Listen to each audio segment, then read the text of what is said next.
we've monitored autism in New Jersey in concert with the Centers for Disease Control and Prevention since 2000.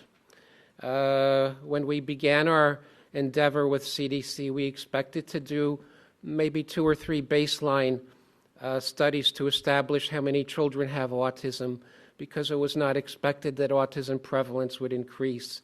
Other childhood disabilities, neurologic disorders do not increase or change over time. But somehow, for some reason, with autism, everything was different.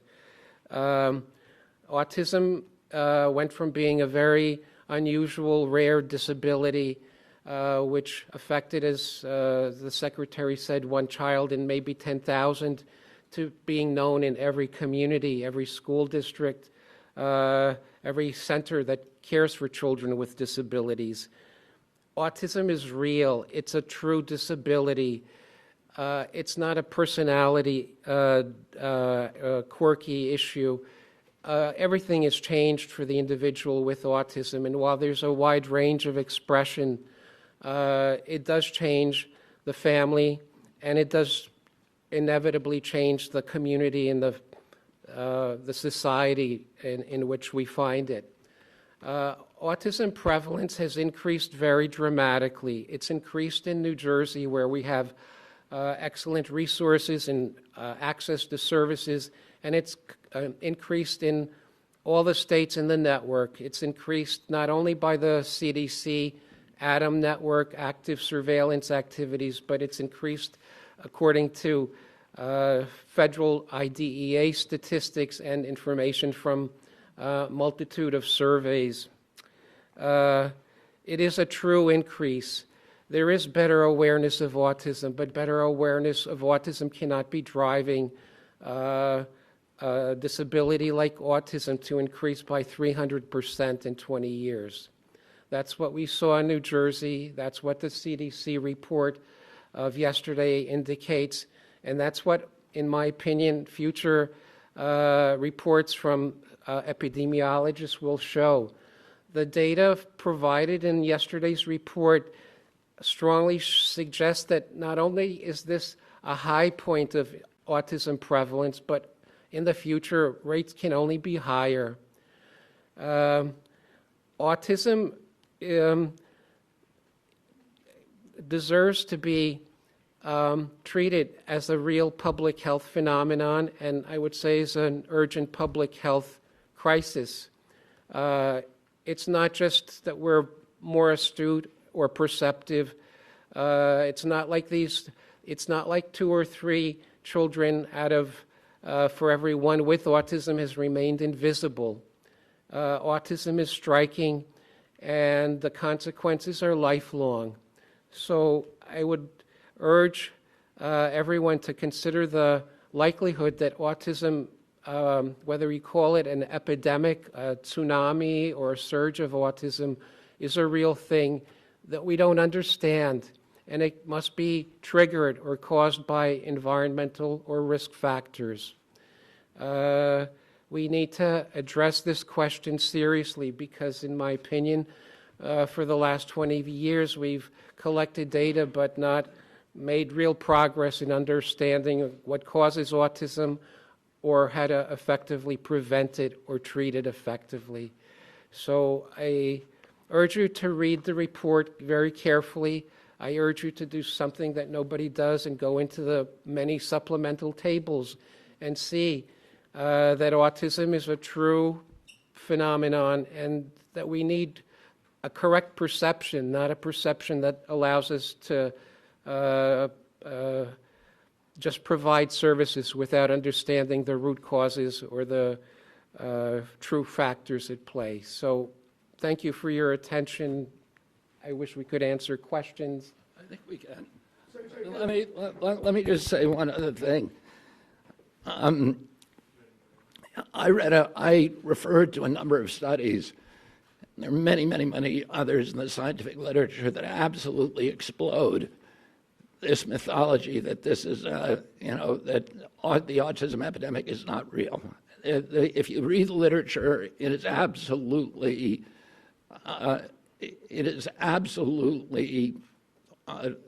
indefensible to continue to promote this.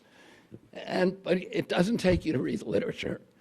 It just takes a little common sense. If autism, if the epidemic is an artifact, a better diagnostic criteria or better recognition, then why are we not seeing it in older people? Why is this only happening in young people? You know, I asked Walter before we came out here, I said, have you ever seen anybody our age? I'm 71 years old with full-blown autism, head banging, nonverbal, non-toilet trained, stimming, toe walking, these other stereotypical features. Where are these people walking around the mall? You can't find them. They're not in homes. There are no homes for them. There are no institutions for them. Why are we seeing them on the street? Anybody can look around and see that this is a canard. And then you have to ask yourself, why is it so pervasive? Why has it been thrown up against us for so many years? And clearly there are industries. This is coming from an environmental toxin. And somebody made a profit by putting that environmental toxin into our air, our water, our medicines, our food. And it's to their benefit to say, oh, to normalize it, to say, oh, this is all normal, it's always been here. But that's not good for our country.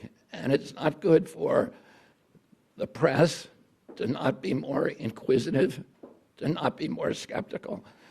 And within 3 weeks, and probably we're hoping in 2 weeks, we're going to announce a series of new studies to identify precisely what the environmental toxins are that are causing it. This has not been done before. And we're going to do it in a thorough and comprehensive way, and we're going to get back to with an answer to the American people very, very quickly. Secretary Kennedy. Great, thank you.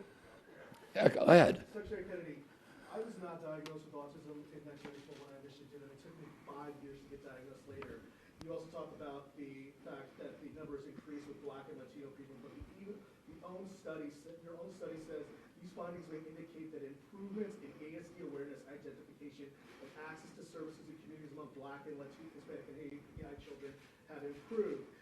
Do you think that, are you denying that in the past Black, Latino, and AAPI people had not been diagnosed, they had been diagnosed with behavioral disorders, they've been disciplined, they've been incarcerated, and now they're finally getting the services that they need?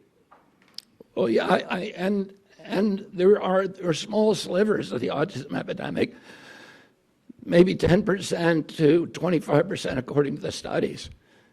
Highest studies are around 25%. That can be attributed to better recognition and better diagnosis. That means 85% are still, or 75% to 80% are part of an epidemic, and that's too many. And that is what we need to redress.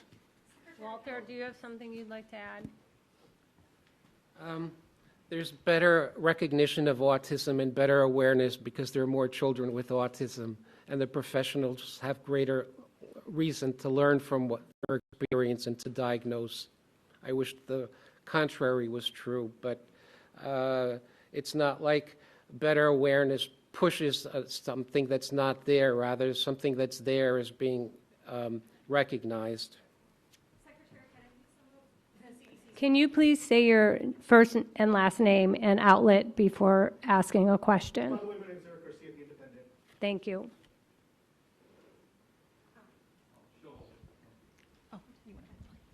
Secretary Kennedy, Amanda Seitz with the Associated Press.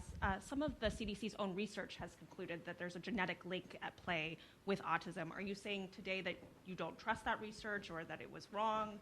Could you expand a little bit more on that? No, there is, we have really good genetic markers now, and they provide a vulnerability. But those genetic markers alone are not going to dictate your destiny. You need an environmental toxin. I mean, there are many genetic markers that dictate the methylation capacity of the human body. Those contribute to, those dictate, listen, with many people smoke cigarettes, and only 1 in 5 died from lung cancer. There were 4 of them that didn't. And those were the ones that had some circumstances, probably genetic,